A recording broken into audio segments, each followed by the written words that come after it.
How's it going, everyone? So we got some Xbox PlayStation updates to go over. Xbox on PlayStation updates. A lot of talk. Just uploaded a video talking about Outer Worlds 2 being $80, and if it couldn't even get worse, you know, the idea of an $80 game already is vomit-inducing. I think everybody is in agreement that certain games, people will suck it up and they'll pay $80 for. I've already seen people throw out games like Ghost of Yotei. Okay, they'll spend $80 on it. They don't want to, but what needs to be done if that game was $80. I think Death Stranding 2, although those games are both $70, so it just showcases the difference of what $70 games are still offering versus some of these $80 titles. But, you know, games like that, Grand Theft Auto 6, of course, Final Fantasy VII Remake Part 3, games that are at an absolute top level or perceived to be at a top level. Well, how about making it even worse? As you guys know, some of these recent Microsoft published games, the Indiana Joneses of the world, the Doom the Dark Ages of the world, they consist of data on the disc, and you don't have the ability to actually boot up the game without downloading. Well, it looks like Outer Worlds 2 is going to be the exact same thing. Yes, you are paying $80 for not all of the content on the disc because the pre-orders are going live for Ninja Gaiden 4. I'll talk that in a little bit. Gears of War Reloaded, which it's a little bit interesting on that game, which I'll get to in a little bit, but the Outer Worlds 2 specifically notes in small text on the corner of the box, internet required. So that means that all the data is not going to be on the disc. Now, how is this going to be handled? Is it going to be a case of Doom the Dark Ages where it's literally 4 megabytes on the disc or whatever? Or is it going to be a case like Indiana Jones where there's some content on the disc, but to finalize it, you have to make a download as well? Whatever the case may be, it doesn't really matter because it's still nonsense. The fact that that's a thing for $70 games, now you're talking about spending $80. Bro, Outer Worlds 2 is unfortunately just going to get the brunt of people clowning on the game because of this Microsoft decision, because I assure you Obsidian isn't the one deciding $80 game, deciding that it's going to be the first $80 game, and the internet data disk, I'm sure that's more of a Microsoft thing just because so many of their games are going on this route.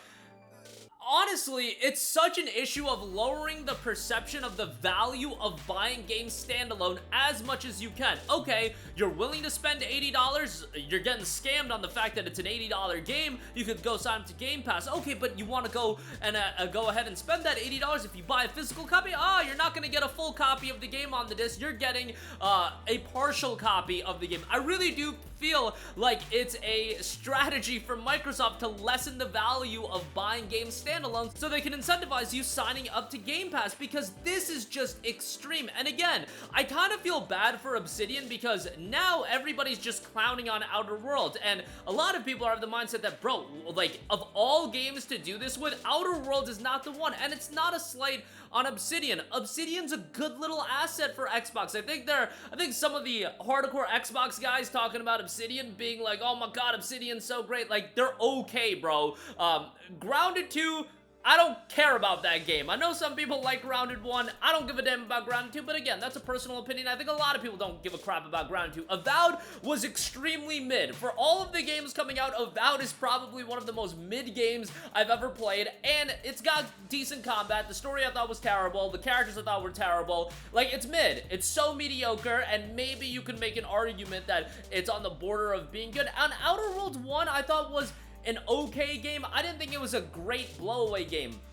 You know, for $20, $15, Outer Worlds 1 is a decent pickup. For $80 for the sequel of Outer Worlds 1, no, just no, bro. And it's fine. Like, it's fine to be a studio that's consistent in putting out pretty good games. Not amazing games, but pretty good games, and you're rolling them out pretty frequently. I think that's a fine place, and we don't have to talk about Obsidian. Like, Obsidian, I loved Fallout New Vegas, love South Park The Stick of Truth, but after that, beyond that, I'm not... Pillars of Eternity was great as well. Let me not forget to mention that. Pillars of Eternity 1 and 2 were great.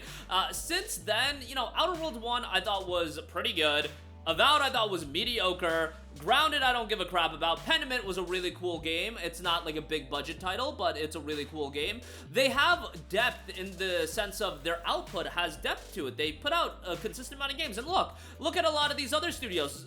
Naughty Dog hasn't put out a new game in 7 years. I certainly would take Obsidian putting out multiple games, even if they're not the greatest games in the world. At least they're putting something out. Naughty Dog, you got them putting out no games. So I do think Obsidian is a great asset. An $80, worth $80 for their games? Absolutely not. It would be one thing if this is Gears of War E-Day, oh my god, the return of Marcus and Dom. From a perception standpoint, it just lessens Outer Worlds 2 because you know people are just, I already see it all over social media. People are clowning on it, and now it's going to get clowned on even more since by the time of release, people are going to talk about however much gigs this game has on disc and whether it be 4 megabytes, 5 megabytes. Now, it should be noted, Ninja Gaiden 4 has also gone up for pre-order, and that has not that does not have the data disk disclaimer or internet connection required. I really do believe, I don't care how Microsoft phrases it, Ninja Gaiden 4 is a second-party game. We can't just start, I'm not just gonna let Microsoft change the description of what a first-party game is. A first-party game is a game that is done by a studio that you own and that you facilitated the creation of. They don't own Team Ninja, they don't own Tecmo Koei. Death Stranding 2 isn't a first-party game, that's a second-party game. Alright, Microsoft, we're not changing the narrative here of what's a first-party game. Ninja Gaiden 4 is a second-party game. Congrats on you guys for figuring out the deal and, you know, getting it on Game Pass. Credit to you, but I'm not calling this a first-party game. Like, that's never been how first-party games were described as. And this game does not require the internet connection. At least it doesn't have the disclaimer on the box. Fingers crossed that that's not the case. And by the way, Ninja Gaiden 4, thank the high heavens, is a $70 game. I think this game would have been cooked as well at $80. I think $70 is gonna be a little bit of a stretch for a lot of people, but at the very least, it's not $80. Now, Gears of War Reloaded is the interesting one because I think a lot of people are looking at that game and they are seeing that, oh, this game doesn't have the data connection required either. The thing is, the Gears of War Reloaded box art that's circulating, it does note that art is not final, so I am not convinced that that is going to be all the data on disc, so we'll see how Gears plays out. I feel like it's going to end up being a data disc, and it's going to require a download, which is just terrible. People were already upset about Doom the Dark Ages and Indiana Jones and so on and so forth. It just sucks, like, if you're gonna give people the option of buying physical games, go all the way and give them a physical game that you can play when you put the disc in. Microsoft being the first one going down this direction, and then also them outside of Nintendo being the ones to up the price to $80, just absolute nonsense if you ask me. And again, I get that they're prioritizing Game Pass and whatnot, but if you're gonna be selling the games physically, if you're gonna offer the games at an alternative, maybe it's their way. And again, this psychology of, oh, let's list it at $80, artificially raising the value of Game Pass. I've been saying this since Microsoft announced the $80 price point, and when I talked about Oblivion Remastered coming out, why I thought it was gonna be $60. Now, ultimately, it wasn't, but in the case of Outer Worlds 2, that $80 price point is gonna make people look at that and be like, okay, let me go sign up for Game Pass. And a lot of people aren't gonna look into the fine details. They're just gonna, whenever COD comes out later this year, and they're gonna be like, oh my god, Black Ops 7 is out, I want to go play it. $80? You kidding me? Let me go sign up for Game Pass. I really do feel like that's the model that Microsoft is trying to employ here, but at the very least, with physical copies at $80, give us the data on the disc. It's just absolutely wild to me. At least Ninja Gaiden 4 is going the $70 route, but Gears of War Reloaded, it is $40 for the physical copy. I wouldn't be, you know, great that there's a physical copy of the game. Let's not sing the praises yet and assume that all the data is on the disc. Outer Worlds 2 has that disclaimer, but Gears of War Reloaded, from the images I'm seeing, the art is not final for that game's cover, so keep that in mind. But that's gonna do it for me. Let me know all of your thoughts in the comment section down below. The saga's just getting worse, but thanks for watching, and I will see you in the next one. Sound off with all of your thoughts. I'm sure you guys have opinions on this. Thank you for watching, and goodbye. Hey guys, we hope you enjoyed the video, and if you did, make sure to hit the subscribe button, and if you're already subscribed, do us a favor and hit the bell icon. This way you'll be notified whenever we post a new video. That's the best way to keep up with all of our uploads, and we usually try to upload 2 videos a day. And with the bell icon hit, you'll be notified whenever we do upload a video. As always, thanks for watching.